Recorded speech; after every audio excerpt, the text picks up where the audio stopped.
여러분, 지금 그 식사 이후라 굉장히 좀 졸릴 때거든요. 근데 아까 우리 이경훈 고사님 기도 내용 너무 좋았는데 아멘 하는 사람이 없어. 다 졸고 있는 거요. 아니면 너무 감동이 돼서 못하는 거요. 후자예요, 후자? 너무 감동이 벅차가지고 어떻게 아멘이 참 안 나오는 거야, 입에서? 고린도 후서, 이거 한번 얘기를 하고 가야 되겠어. 고린도 후서 1장 19절을 한번 18부터 한번 봅시다. 고린도 후서 1장 18절 19절 여러분 여기까지 한번 읽어보셔야 돼. 읽고 좀 왜 웃었을까? 자, 한번 읽어봅시다. 시작. 하나님은 미쁘시니라. 미쁘시다 뭐예요? 믿음직스럽고 뭐 의심할 여지가 없다는 거. 아주 하나님은 우리가 신뢰할 만한 분이라는 거예요. 미쁘시단 말은 신뢰할 만한 분이라는 거예요. 하나님은 신뢰할 만한 분이에요. 그래서 우리가 너희에게 한 말은 예스 하고 노가 함이 없느니라. 하나님의 말씀은 언제나 뭐가 있다? 예스가 있는 거예요. 예스. 예가 있는 거예요. 노가 없어요. 그 다음에요. 우리 곧 나와 실와노와 디모데로 말미암아 너희 가운데 전파된 하나님의 아들 예수 그리스도는 예스 하고 노가 함이 되지 아니하였으니 그에게는 뭐만 있다? 예만 되었니 예스만 있느니라. 자, 그 다음에 20절 시작. 하나님의 약속은 얼마든지 그리스도 안에서 예가 되니 그런즉 그로 말미암아 우리가 아멘하여 하나님께 영광을 돌리게 되느니라. 이렇게도 아멘을 안 해. 하나님께 영광을 돌려드리느니라. 그래, 아멘 좀 해요. 아멘 좀. 아멘 한다고 누가 끌고 가지 않아. 진짜 아멘 하셔야 되거든요. 왜냐하면 하나님의 말씀은 노가 없어요. 예스만 있어요. 근데 그 아멘은 뭐냐? 내가 그 말씀에, 이 기도에 내가 동의한다라는 뜻이에요. 이 말씀을, 이 기도를 나는 함께 똑같은 생각을 한다. 나는 이걸 나도 똑같이 기도한다. 이 말. 그러면 예를 들면 대표 기도가 여기서 기도하면 여러분이 딱 듣다 마지막에 아멘 해주는 거는 한국의 노래에 그 추임새 넣는 게 아니에요. 얼쑤! 이거 하는 게 아니고 뭐다? 저 기도 내용을 내가 동의한다라는 거예요. 예스 하는 거예요. 예스. 아멘? 그렇게 예스 하기가 어려우면 안 돼요. 그래서 예스가 자연스럽게 나와야 돼요. 그래서 기도 딱 듣다가 너무 은혜가 된다. 그러면 예스, 아멘 그래야 되는 거예요. 알아셨죠? 이상하게 아멘이 잘 안 되네. 우리 옛날에 우리 그 노학래 장로님 있을 때가 좋았어요. 나 노장로님 정말 그리워. 장로님 여기 딱 앞에 앉아가지고 아멘 할 때요 내가 얼마나 힘이 난지 몰라요. 아멘 장로가 없어요. 네? 아멘 랩런트가 있어야 돼. 할렐루야? 그렇지. 그 아멘을 해야지. 아멘. 하나님의 말씀을 내가 동의한다. 내가 그걸 인정한다. 나도 그거 똑같은 생각을 하고 있다. 그런 뜻이거든요. 그래서 말씀을 듣다가 찬양을 하다가도요, 찬양에도요, 아멘이 붙는 찬양이 있고 안 붙는 찬양이 있어요. 아멘이 붙는 찬양이 뭐냐면 고백이 되어질 때요. 그래서 주로 찬양과 찬송의 다른 점이 뭔지 아세요? 찬송과 찬양이? 크게 다른 게 있어요. 찬송가는요, 나를 구원하신 하나님의 그 사랑과 구속에 대한 이야기를 그린 게 찬송이에요. 찬송가는 하나님의 구속의 은혜와 하나님의 속성과 하나님의 능력과 하나님의 사랑과에 대한 걸 찬양하는 게 찬송이고요. 찬양은 뭘까요? 그 은혜를 받은 내가 감사합니다 하고 하는 것이 찬양이에요. 그러니까 찬송하고 찬양이 달라요. 그래서 찬송가는 하나님의 속성에 대한 고백이 있어요. 삼위일체에 대한 속성의 고백이 쭉 들어가요. 그리고 찬양은 뭘까요? 내 느낌과 내 고백이에요. 고백. 나는 주님을 사랑합니다. 사랑합니다. 사랑합니다. 나의 예수님. 이런 건 다 찬양이에요. 왜? 내가 주님을 사랑한다는 거예요. 그 하나님을 내가 사랑한다는 거예요. 그러나 찬송하면 주님은 주는 사랑이시라.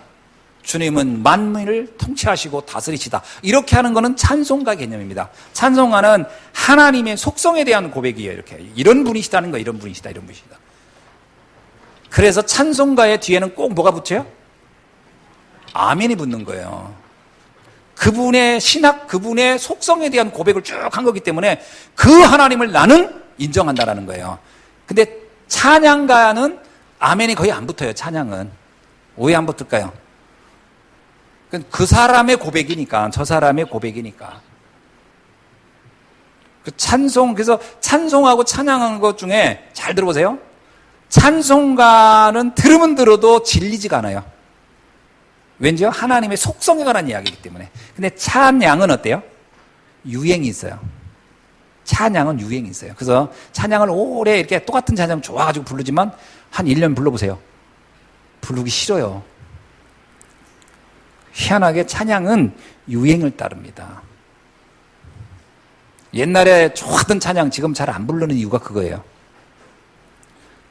찬양은 주로 감성을 건드리잖아요. 감성을.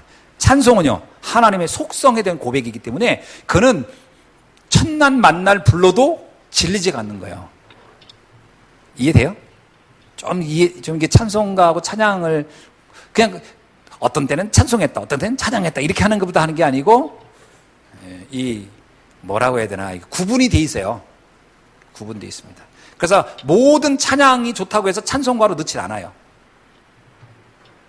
안 넣습니다. 함부로 찬송가에 넣지 않아요. 찬송가는 하나님의 삼위일체에 대한 부분이 명확하고 그분의 속성에 대한 고백이 명확한가에 따라서 찬송가로 등록이 되기도 하고 빼지기도 하고.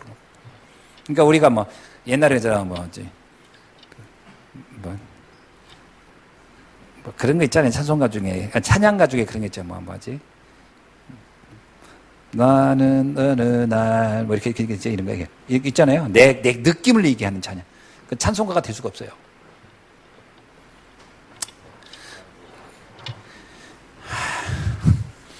내가 왜 이 얘기를 왜 했을까? 아멘 하라고. 아멘. 네, 그게 굉장히 중요합니다. 자, 그런 중에 전도 운동은 하나님이 이루시는 일이라는 뜻입니다. 전도 운동은 하나님이 이루시는 일.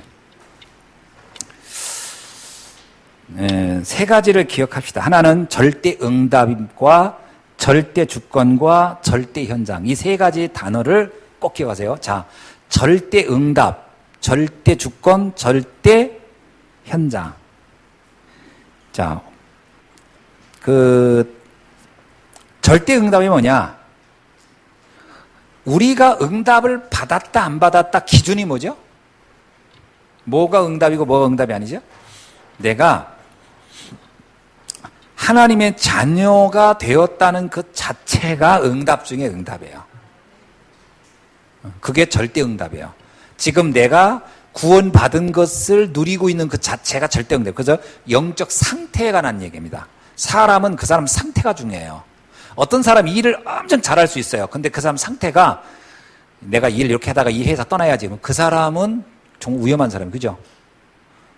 회사에서 제일 싫어하는 사람이 뭔지 알아요? 빡시게 일하고 도망갈 생각하는 사람. 그럼 그 사람 상태는 이미 떠난 거예요. 상태가 문제거든요. 근데 이 사람이 일을 잘하든 못하든 내가 이 회사를 너무 좋아하고 사랑하고 내가 최선을 다해서 해야 돼. 이 사람 상태가 참 좋잖아요. 직원을 누구로 뽑겠어요? 제 친구가 수자원공사에서 그 인사부장 이거 했었어요. 지금 서울에 있지만 전에 대전에 있었거든요. 그 친구가 직원을 뽑는데 그 친구가 그러더라고요. 직원 뽑는데 서울에 있는 뭐 연대, 고대 막 이런 친구들이 수자원공사에 대해 이렇게 이력서를 낸대요. 서울대 애들 절대 안 뽑는데요. 걔들은 절대 1년 이상 있지 않는데요. 다 떠나지. 그래서 뭘 가르쳐 주고 나면 걔들은 오는 순간부터 잠깐 여기서 아르바이트 하다가 더 좋은 직장으로 가려고 하고 있다는 거예요. 그리고 그런 아이를 뽑아서 가르칠 필요가 없다는 거예요. 그래서 그 서울대, 연대, 고대, 이대 뭐 이런 애들이 이렇게 원서 내면 자기들은 절대 안 받는데요. 누구를 제일 좋아하냐? 그 지방 대학교 애들이 원서 넣으면요. 걔들을 잘 받다 뽑아주면 얘들은 그냥 평생을 순종하고 감사하고 거기에 있다는 거예요. 상태. 상태가 중요한 거예요. 그래서 응답이라는 건 뭐예요? 어느 날 잘 될 수도 있고 안 될 수도 있어요. 근데 잘 되면 좋아하고 안 되면 무너지고, 그러면 그 사람 상태는 응답과 상관없이 이미 준비되어 있지 않은 거예요, 상태가. 그 안 된 상태의 사람을 가지고 하나님은 일하기가 어려운 거예요. 그래서 그 사람이 어려움에 있든 어떤 잘 되든 상관없이 변함이 없는 사람, 그 상태. 그래서 다윗이 하나님 뭐라 했어? 나는 네 중심이 내 마음에 합하다는 거예요. 상태가 너무 좋다는 거예요. 목동으로 있든 그 사람이 왕이 되든 변함이 없는 거예요. 하나님을 사랑하는 마음이. 그게 중요한 상태입니다. 요셉이 상태가 너무 좋았어요. 아버지한테 사랑을 받든 노예로 가든 감옥에 있든 상태는 안 변해요. 그 영적 상태. 그게 중요한 응답이에요. 그러니까 자꾸 눈에 보이는 어떤 결과가 좋고 안 좋고에 따라서 막 흔들린다. 상태가 별로 좋은 게 아닙니다. 자, 만약에 그 연애도 그런 사람하고 연애하면 안 돼요. 상태 안 좋은 사람. 밥 사주고 뭐 해준 좋아하다가 밥도 안 사주고 그러면 막 삐져가지고 열받고 막 그러면 그런 사람은 어떻게 새기겠어요? 그러니까 상태가 중요한 거예요. 그 상태. 하나님도 우리의 상태를 본다. 아멘? 그게 응답 중에 응답이라는 거예요. 특히 이렇게 얘기했어요. 화가 날 때 그것을 어떻게 해석할 수 있느냐. 그 사람의 상태에 따라서 억울하고 화가 날 때 어떻게 그걸 해석할 수 있느냐. 그게 사람의 영적 상태라는 거예요. 어떻게 생각하십니까? 자, 옆에 사람 상태가 어떤가 잘 봐요. 여러분 상태도 좋아 보여요? 상태. 요즘 굉장히 어려운데 정말 복음 때문에 행복하다면 그 사람 상태 엄청 좋은 거예요. 근데 지금 일이 잘 풀려서 좋아 보여. 그건 누구나가 그렇게 할 수 있어. 그건 누구나 할 수 있는 거야. 어려울수록 임마누엘 누리는 사람이 상태가 좋은 거예요. 그게 절대 하나님의 응답인 거예요. 그게 응답이에요. 하나님이 원하는 응답, 하나님이 주려는 응답이 그거라는 거예요. 두 번째, 절대 주권이 뭐예요? 주권. 자, 이것도 두 번째인데 이거 해석 잘할게요. 절대 주권이 뭐냐면 모든 곳에 하나님의 계획이 있다는 거잖아요. 특히 응답이 왔을 때와 응답이 왔을 때 좋은 일이 있을 때입니다. 그리고 문제가 있을 때, 그때 그곳에서 하나님의 계획을 발견하고 감사할 수 있으면 그 사람은 절대 주권을 믿는 사람이에요. 하나님의 계획이 있다는 걸 아는다면 그 절대 주권이에요. 절대 주권을 못 믿는 사람은 뭐냐? 내 계획대로 되면은 좋고 내 계획대로 안 되면 거기서 이제 무너지는 거예요. 그건 하나님의 절대 주권을 못 믿는 사람이에요. 절대 주권은요, 어떤 상황이든지 거기에는 하나님의 완벽한 변함없는 계획이 진행되고 있다고 믿는 것이 절대 주권이에요. 그렇게 가능합니까? 그럼 옆 사람 한번 보세요. 절대 주권을 믿고 있는가? 한번 잘 보세요. 믿고 있는 것 같아요? 잘 보세요. 절대 주권 믿고 있는가? 근데 여기서 사람들이 절대 주권이란 단어는 쓰는데 절대 주권을 못 믿는 거죠. 상황이 어려워지면 어떻게 해요? 대부분이 거기서 상태가 확 무너져 버리는 거예요. 그러면 우리가 기도를 뭐 가지고 해야 될까요? 뭘 주세요가 아니에요. 내 절대 주권을 믿지 못하는 그 불신앙을 놓고 기도하는 거예요. 그걸 놓고 기도하는 거예요. 기도는 기본적인 그분이 무너진 상태에서 내 상황을 바꿔주세요. 상황이 좋게 해주세요. 그러면 하나님이 그래 상황 바꿔줄게. 그러면 그 사람의 상황이 좋아졌어요. 그럼 이 사람의 영적 상태가 좋아질까요? 안 좋아집니다. 왠지 아세요? 이 사람은 제가 원하는 대로 된 거에 대한 감사가 거기서 끝나요. 그래서 상황이 다시 나빠지면 어떻게 해요? 상태가 또 무너져요. 하나님은 그런 손해를 하질 않는다. 그런 손해를 하나님은 하지 않습니다. 하나님은 우리가 어떤 상황이 있든지 그 속에서 하나님의 계획을 찾는 제자이기를 원한다. 그게 중요합니다. 그 절대 주권.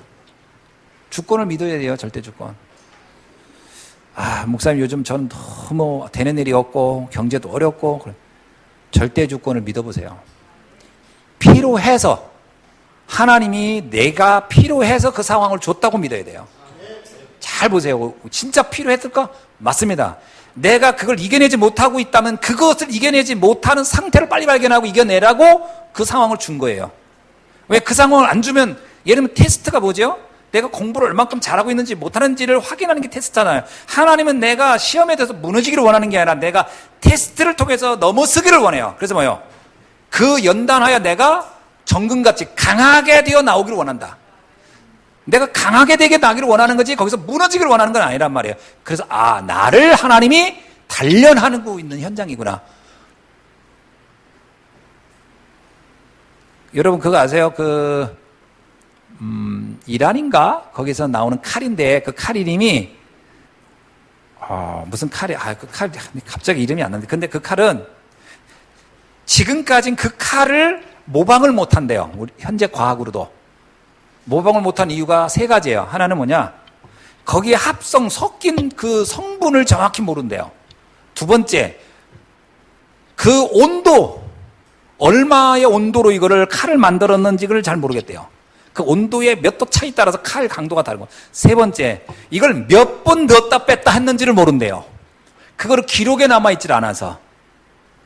근데 그 칼이 얼마나 강하냐면 그 시대에 지금부터 몇백 년 전 칼인데 지금까지 그 남아있는 칼이 칼날에 이가 하나도 나간 게 없대요. 그 유명한 칼이에요. 내가 그 칼 이름이 내가 갑자기 생각 안 나는데. 근데 그 칼은 그게 모양이 스스로 이렇게 모양이 이렇게 나무 물결 같은 모양이 그 쇠에 쫙 이렇게 있어요. 나무 모양. 자. 왜 그러냐? 그 칼은 현대과학으로도 잘 밝힐 수 없다네요. 왜냐면 근데 그 칼은 분명히 내가 알기로는 한두 번은 단련한 건 아닐 거란 말이에요. 많은 단련을 했을 거란 말이에요. 그러니까 그런 강도가 나오는 거지. 우리가 어려움이 있다? 하나님은 나를 강하게 만들려고 한다는 것이다. 그래서 어떤 강하게요? 세계복음화 하려면 이 정도는 넘어서야 되니까. 생각해 보세요. 지금 내가 겪고 있는 것조차도 감당을 못한다면 어찌 세계복음화를 할 수 있겠어요? 바울 얘기 들어보세요. 바울? 40에 하나 감한, 그러니까 몇 대요? 40에 한 대 감하면? 39대. 39대 때리는 매를 몇 번 맞았다? 5번 맞았대요. 그럼 몇 대 맞은 거예요? 빨리 곱해봐요. 39 곱하기 5 해보세요. 예? 195대? 예. 그게 채찍 뒤에다가 굿을 달아서 때린 거예요. 그래도 바울은 뭐냐? 나는 여호와를 찬양한다 그랬어요. 그 정도는 안 맞아. 그런 걸 한 대만 맞아도 그냥 난 신앙생활 그만두어 더럽고 치사해서 이럴지도 모르냐. 우리 그만큼 약하다니까. 신앙이 그만큼 우리 약하다니까. 누가 뭐 말 한마디만 들어도 그냥 삐져가지고 뭐 시험 들었다 하잖아요, 우리가. 그래가지고 세계복음화가 안 되는 거예요. 나는 전에 그것 많이 느꼈어. 이단 소리 한 번 듣자마자 후루룩 다 떠났을 때, 이야, 저렇게 약하구나. 누가 이단이라고 해서 뭐 내 직업을 빼서, 뭐 내 목숨을 뭐 협박을 해. 뭐 아무것도 안 돼. 그 말 한마디를 감당 못 해가지고 그냥 가슴이 벌렁벌렁해서 잠을 못 잔다고 그러고 떠나더라고. 어떻게 세계복음화 하겠어요? 별의별 얘기를 다 들을 텐데. 초대교회 바울을 천국에서 만나면 참 민망해서 할 말이 없을 거예요. 민망해서. 야, 그 한마디 때문에 그렇게 흔들흔들하냐. 얘기 들으면 글쎄요. 제가 왜 이런가 몰라요. 그럴 거예요. 절대 주권 믿어라. 하나님의 절대 주권. 가난에 처할지도 있고 부할 수도 있고 어떤 형편에 있든지 나는 자족하노라. 그거 무슨 고백이겠어요. 환경과 상관없이 나는 이 길을 가노라. 따라합시다. 나는 환경과 상관없이 상황과 상관없이 전도자의 길을 가로라. 아멘? 그게 고백돼야 돼요. 그게 잘 안 되죠. 그러니까 날마다 그 고백해야 돼요. 날마다. 주께서 나를 부르셨고 택하셨고 오늘 그잖아요. 내가 너를 택하여 세웠나니 너는 내 것이다. 네가 나를 택한 게 아니고 내가 너를 택하여 세웠대. 하나님이 절대 주권 속에 내가 부름을 받은 사람이 맞으면 내 길을 주께서 인도하겠어요? 안 하겠어요? 아니 불러놓고서 알아서 살아라고 하겠어요? 하나님이 그렇게 악한 부모예요? 놔놓고서 네가 알아서 살아라고? 아닙니다. 나를 낳았으면 하나님은 그까지 책임지시겠죠. 영적으로 나를 낳았다고 하잖아요. 나를 부르셨다고 나를 영적으로 태어나게 한 건데 그분이 나를 책임지겠죠. 의심하지 말아라. 주권, 절대 주권. 자, 이제 옆 사람한테 인사하세요. 왜 잠이 자꾸 오는 시간표라 내가 지금 잠 깨려고 자꾸 그러는 거야. 옆 사람 되세요. 주권을 믿읍시다. 하나님의 주권을 믿읍시다.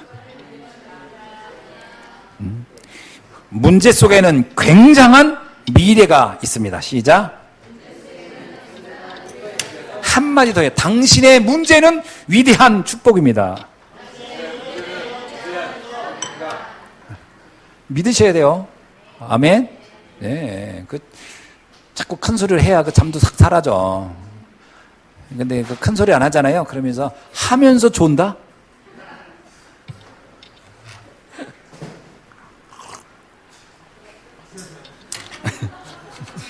하면서 존다니까, 하면서. 세 번째, 절대 현장입니다. 현장인 뭐냐면요. 현장은 내가 막 들어가고 막 다니는 곳이 아니에요. 그거는 그 오지랖이 넓은 거예요. 오지랖이 넓어가지고 현장 살리는 거 아니고, 현장은 지금 나의 위치가 현장이에요. 지금 내가 맡고 있는 것이 나의 현장이에요. 그러니까 여러분의 그 지금의 상황, 여러분의 직분, 여러분의 직업, 여러분의 장소, 그것이 현장이라니까요. 그럼 내 현장이 엄청 많은 거예요. 권사란 권사의 현장, 장로는 장로의 권사, 다 그 직분, 내가 맡고 있는 게 그게 현장이라니까요. 교사는 내 주일학교 아이들이 내 현장이에요. 그게 내 현장. 그 현장은 현장으로 안 보이고 엉뚱한 데 가가지고 현장이라고 돌아다니고 있는 거예요. 그걸 뭐라고 해요? 정신 못 차리는 사람이라고 하는 거예요, 그걸. 지금 정신 못 차려서 그런 현장을 오해하는 거라고. 지금 내가 맡고 있는 그것이 현장이라니까. 아멘. 그럼 교사들이 그죠? 전 전도 대상자가 없어요. 아니 왜 없어? 내 그 주일학교 아이들을, 그 아이의 친구, 그 아이의 부모, 그의 가족 다 내 현장이지. 그 현장은 안 보고. 저번에 어떤 유목사님 그런 얘기 있잖아요. 어떤 교사가 와가지고 그랬대요. 막 1차 합숙 받고 2차 팀 합숙 받고 오더니 막 나 전도자로 살겠다고 막 그러더니 교사를 그만두더래요. 왜? 내 현장 다녀야 된다고. 그야말로 황당한 거예요. 그분의 현장은 그 학교야. 그 현장을 놓고 이제 그만뒀어. 그러면 갈 데가 없어요, 이제. 나를 오라고 하는 데가 있어요. 내가 만날 사람이 있어. 마땅치 않다니까, 아줌마 돼가지고는. 결국 어떤 직업을 또 가져야 되는 거지. 우리는 그 현장이 분명히 있는데 그걸 현장으로 안 본다니까. 그게 나의 절대 현장. 아멘. 목사인 나는 어디가 제일 현장일까요? 여러분이. 저는 여러분이 현장이라니까. 그래서 저는요, 일주일 내내 여러분 만나는 일에 시간을 많이 이렇게 두죠. 이렇게. 지난주도 한 바퀴 슉 돌아서 만나고. 그죠? 저희 현장이 여러분이에요. 그러니까 여러분을 통해 그분의 저번에 염성한 집사님 만났더니 그 염성한 집사가 또 다른 분들 2분 데리고 와가지고 또 만나서 얘기하고 또 그렇게 계속 그 현장이 나에겐 현장이에요. 장로님은 장로님의 현장이 있잖아요. 아까 우리가 우리 국 담당했잖아요. 그게 현장입니다. 그 현장을 놓고 있으면 안 돼요. 아멘. 월별 모임을 계속 가지세요. 그래서 막 힘주고 보고도 받고 그게 내 현장을 관리하는 거예요. 그 현장 관리 안 하면요, 난 그리고 현장이 없어요 그러면 곤란해요. 내가 보니까 장로님들 맡은 현장이 어마어마하더만. 그렇죠? 그게 나의 현장이다. 자, 그러는 중에 이러한 절대 응답과 절대 주권과 절대 현장을 가진 나를 통해서 하려는 게 뭐냐라는 거예요. 뭘 하기를 원하는 거예요? 복음 운동을 하기를 원하는 거예요. 아멘. 복음 운동이 뭐예요?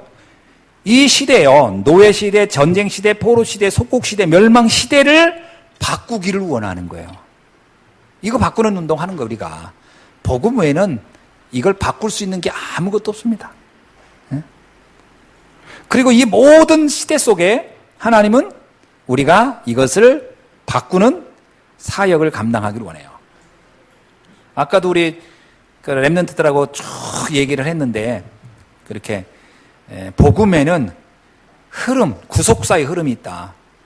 복음이 없는 시대의 재앙과 그런 때마다 소수의 사람들이 나타나면서 시대를 바꾼 거 있다. 그래서 제가 영화 하나를 추천했어요.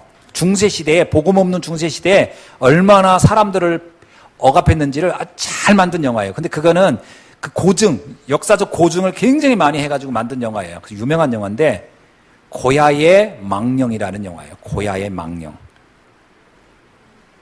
예? 유령. 고야의 유령. 망령의 유령. 고야의 유령. 보세요, 영화. 그 주인공이 유명한 여자예요. 그, 누구냐면, 거기 나왔던 여자요. 레옹에 나왔던 여자. 나탈리 포트만. 나탈리 포트만 주역이에요. 근데 나탈리 포트만이 너무 비참하게 나와요. 그래서 그 얼굴, 예쁜 얼굴은 안 나오고요. 다 얼굴이 고문당해서 이그러지고 머리 다 뽑히고 골롱같이 생긴 나탈리 포트만이 나와요. 근데 그게 왜 그러냐. 중세시대, 복음 없는 시대에 그 아름다웠던 여자가 중세에 끌려가서 고문당하면서 그렇게 변하는 거예요. 그래서 거의 미쳐버리고 나중에. 그런 이야기인데, 그걸 보면서 막 끔찍하죠. 이 시대에 이렇게. 이유는 끌려간 이유가 딱 하나 있어요. 돼지고기 안 먹는다고 해서. 돼지고기를 다들 모여서 먹는데 얘가 돼지고기를 거부를 해요. 난 돼지고기 안 먹는다고. 요즘 돼지고기 안 먹는 사람 조심해요. 안 먹는다고 딱 했더니 그게 이젠 건수가 된 거예요. 교권주의자들이에요. 저 유대인이구나. 유대인이야. 그러면 유대인이면 네가 스스로 예수를 죽인 그 민족임을 고백해. 그래가지고 끌어다가 이제 여자를 강간하고 고문해서 완전히 미친 여자 만들어버리는 거예요. 그게 10년, 14년을 감옥에 가둬놓고. 비참한 이야기인데. 그거를 그때 그 유명한 그 화가 고야의 그림 속에 그런 내용들을 다, 고야의 실제 그림엔 그런 중세 아주 그 성직자들의 그 나쁜, 그 교권주의자의 나쁜 것을 그린 거거든요. 그게 무슨 얘기냐? 시대 재앙을 얘기하는 거예요. 복음 없는 시대의 재앙. 그래서 루터라는 사람이 나온 거예요. 그 시대에 그걸 보면서 이건 아니다. 내가 차라리 죽는 안에서도 이 시대를 바꿔야 되겠다. 그리고 나서 오직 예수, 오직 복음, 오직 말씀 해가지고 세상을 확 뒤집어 버린 거예요. 한 사람이 나와서. 어떻습니까? 이 시대는 어때요, 지금? 동성연애가 당연한 것처럼 되어가고, 마약에 중독에다 난리도 아닙니다. 이 세상. 누군가가 나서 외쳐야 돼요. 오직 예수. 아멘. 그래서 하나님은 지금 렘넌트를 이렇게 세운 거 아닙니까? 렘넌트 시대를 일으킨 거예요. 어마어마하잖아요, 지금 세계를. 분명히 멀지 않아 세계를 다 뒤집을 겁니다, 렘넌트들이. 그게 하나님이 하시는 일이에요. 모든 시대는 전도운동, 복음운동과 관련이 있다. 이 시대를 잘 보세요. 왜 하나님이 이 시대에 우리를 불렀을까? 우리는요, 지금 이 시대에 보면요, 복음 가진 사람은 0.001%도 안 될 거예요. 그러면 우리는 뭐예요? 초유일성을 가진 사람이에요. 초유일성. 아멘? 그냥 유일성이 아니니까 초유일성이라니까.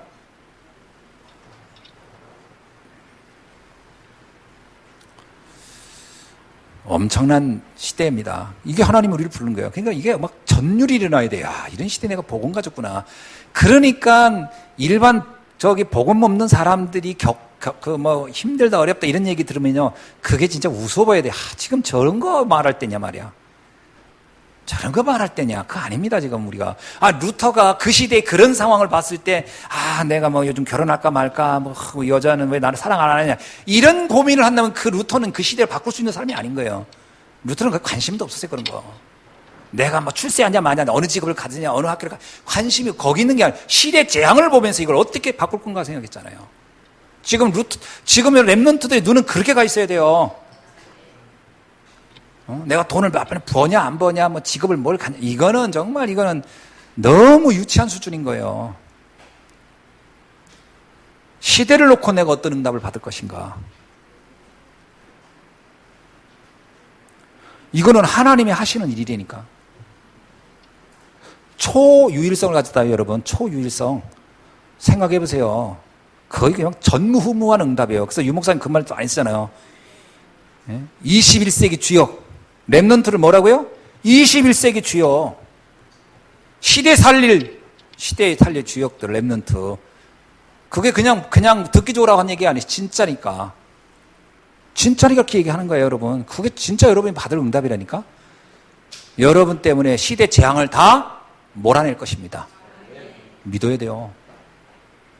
거기에는 나이도 학벌도 아무 상관없는 거예요. 그래서 모든 일을 통해 하나님이 이루시는데 그 모든 일은 뭐냐면 이사야 6장 13절이에요. 잘 보세요.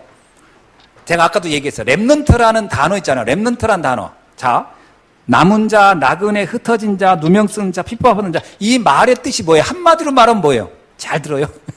우리 렘넌트들 얘기해요. 자, 남은 자, 나그네, 흩어진 자, 누명 쓴 자, 핍박하는 자. 이 말 한마디로 말하면 뭐예요? 별 볼 일 없는 자예요. 그죠? 세상 사람이 볼 때는 눈에 띄지도 않고 아우 별 볼 일. 근데 그들이 그 안에 뭐가 있다? 세계를 바꾸는 생명이 있다는 거예요. 여러분, 겨자씨가 뭐예요? 겨자씨가 진짜 별 볼 일 없는 거예요. 옛날에 성지순례 20년 전에 갔을 때 목사님들이 성지순례 갔다 오면서 뭐라는 줄 알아요? 성도들한테 갖다 줄 선물이라고.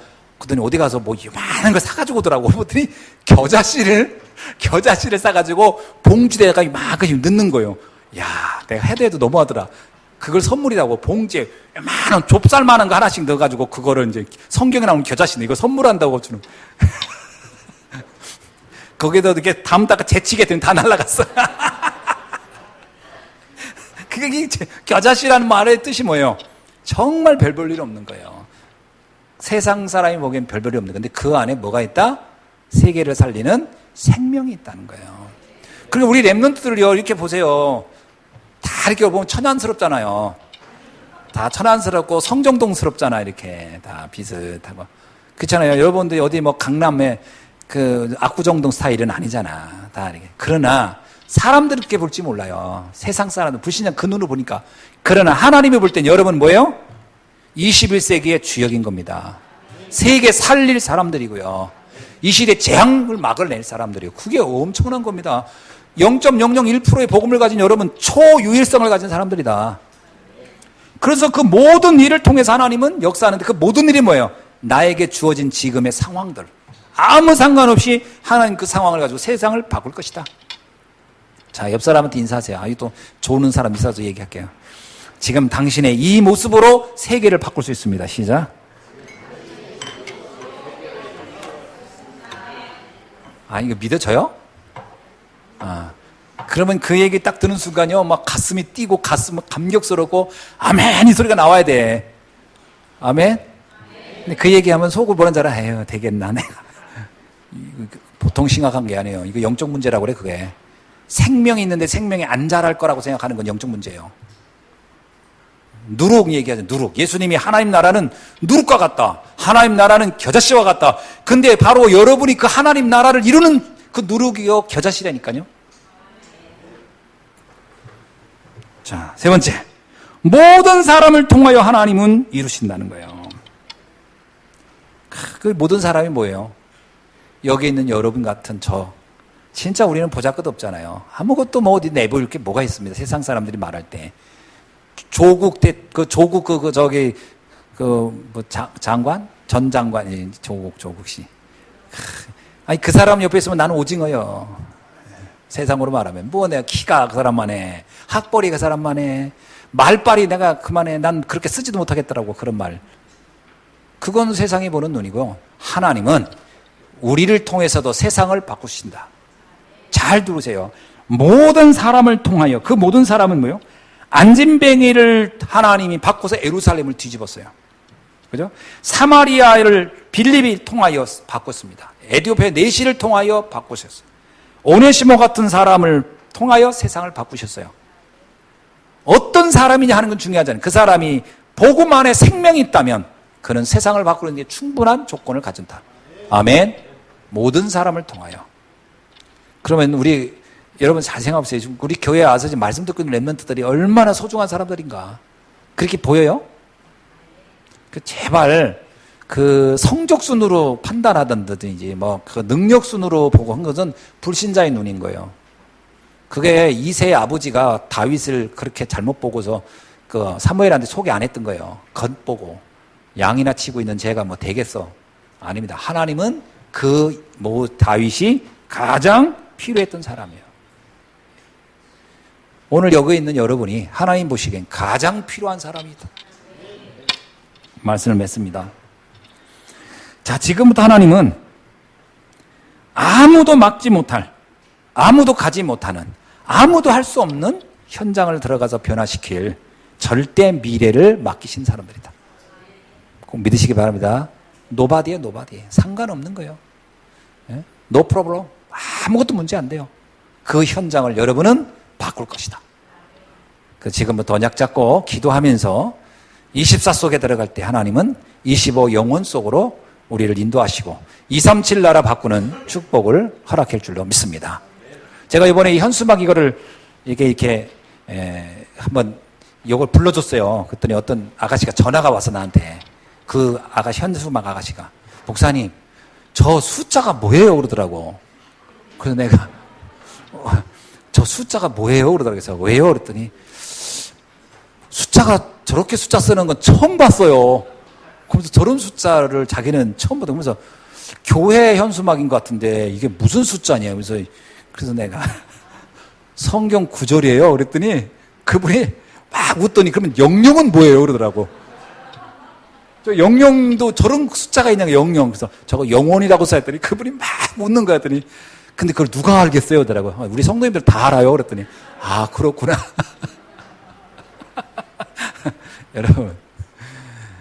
여러분은 우리가 237 나살리는 영혼의 흐름 속에 있는 저와 여러분인 줄로 믿습니다. 기도합시다. 하나님 감사합니다. 오늘 이 언약 붙잡고 237 나라 살리는 주역으로 쓰임받게 하여 주시니 감사합니다. 지금 보여지는 것 우리의 겉만 보고 속지 않게 하여 주시고 내 안에 있는 그 생명의 씨를 붙잡고 세계 살리는 주역으로 응답받는 귀한 응답을 누리게 하여 주옵소서. 살아계신 주 예수 그리스도